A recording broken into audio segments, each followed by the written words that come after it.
بھارتی وزیراعظم نریندر مودی نے فروری کے بعد پہلی مرتبہ پاکستانی فضائی حدود استعمال کی۔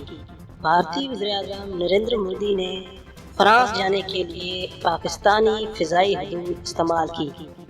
بتایا گیا ہے کہ ایئر انڈیا ون نے مقامی وقت کے مطابق دوپہر 12:12 پر دہلی سے اڑان بھری۔ بھارتی وزیراعظم کا طیارہ 1.5 سے 2 گھنٹے تک پاکستانی فضائی حدود میں محو پرواز رہا۔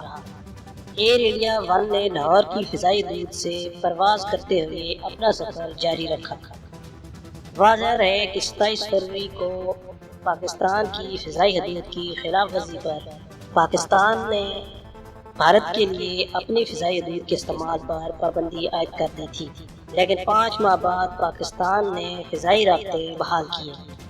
پاکستانی فضائی حدود کی بندش سے بھارت کو 16 ارب کا نقصان ہوا تھا، تاہم ابھی انڈیا کی روزانہ کی بنیاد پر سینکڑوں پروازیں پاکستانی فضائی حدود استعمال کرتی ہیں۔